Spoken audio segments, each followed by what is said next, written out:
दिसंबर की वो सुबह थी जब ठंड सिर्फ मौसम नहीं थी बल्कि इंसानों के दिलों तक उतर चुकी थी। हवा में एक अजीब सी सख्ती थी, जैसे वो हर किसी से पूछ रही हो, क्या तुम्हारे अंदर अभी भी गर्मी बाकी है? सूरज निकला तो था, लेकिन उसमें ताकत नहीं थी। कच्चे रास्तों पर जमी ओस चमक रही थी और छोटे से कस्बे सोनापुर में लोग अपने अपने जीवन की गठरी समेटे ठंड से लड़ने की तैयारी में जुटे थे। इसी कस्बे के आखिरी सिरे पर एक पुराना सा मिट्टी का घर था। दीवारों पर दरारें थीं, छत से कभी कभी ठंडी हवा सीटी बजाती अंदर घुसाती थी। वही रहती थी दादी शारदा। दादी शारदा की उम्र अब किसी कैलेंडर में नहीं समाती थी। झुर्रियों में पूरी एक कहानी छिपी थी, संघर्ष की, त्याग की और इंतजार की। घर में कोई और नहीं था, न बेटा, न बहू, न पोता। बस एक पुराना अलमारी, एक लोहे का चूल्हा और दीवार पर टंगी एक धुंधली सी तस्वीर। तस्वीर में एक बच्चा था, मुस्कुराता हुआ। उसी तस्वीर को देखकर दादी हर सुबह खुद से कहती, आज भी ठंड है, पर शायद आज कोई आए। दादी ने सुबह सुबह थैले से कुछ ताज़ी गाजर निकाली। उनकी उंगलियां कांप रही थी, लेकिन मन में एक अजीब सी तसल्ली थी।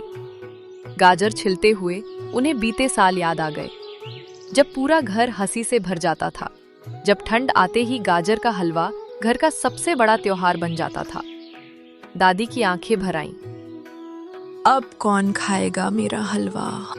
लेकिन फिर भी उन्होंने चूल्हा जलाया, क्योंकि कुछ आदतें इंसान को जिंदा रखती हैं। सोनापुर की गलियों में लोग तेजी से चल रहे थे। हर किसी को जल्दी थी, घर पहुंचने की, अलाव के पास बैठने की, अपनी दुनिया में सिमट जाने की। सोनापुर की गलियों में लोग तेजी से चल रहे थे। हर किसी को जल्दी थी, घर पहुंचने की, अलाव के पास बैठने की, अपनी दुनिया में सिमट जाने की। उसी रास्ते से एक बच्चा गुजरा। नाम था नीलू। फटे स्वेटर में, नाक लाल, हाथ ठंड से सुन्न। वह स्कूल नहीं जाता था, कागज बीनता था। कभी कभी दुकान के बाहर खड़ा होकर लोगों से कुछ खाने को मांग लेता था। उसकी नजर दादी शारदा के घर से उठती हलवे की खुशबू पर पड़ी। गाजर, दूध और घी की खुशबू हवा में घुल चुकी थी। वो खुशबू सिर्फ पेट नहीं, दिल को भी छू रही थी। नीलू वहीं रुक गया। उसके पैर अपने आप रुक गए।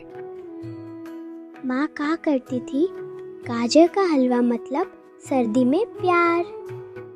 नीलू को अपनी माँ याद आ गई, जो अब इस दुनिया में नहीं थी।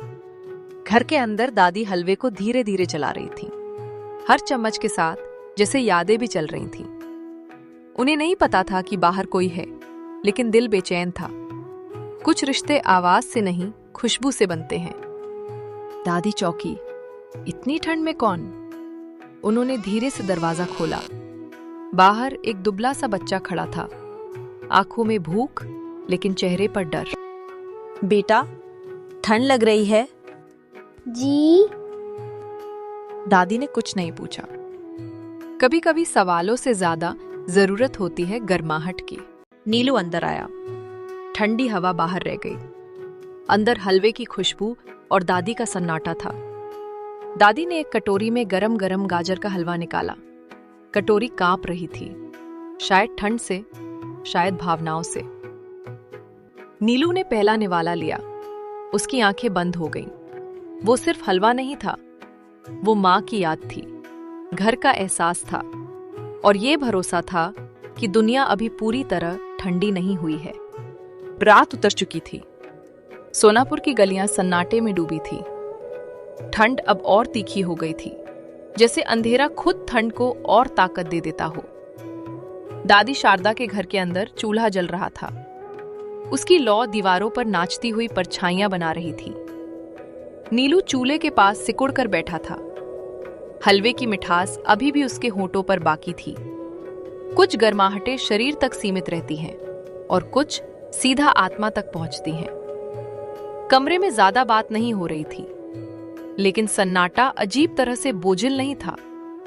दादी शारदा नीलू को देख रही थी। उन्हें अपना पोता याद आ रहा था, जो शहर चला गया था और फिर कभी लौट कर नहीं आया। नीलू दादी की झुर्रियों को देख रहा था। उसे अपनी नानी याद आ रही थी, जो सर्दियों में उसे अपने पास सुला लिया करती थी।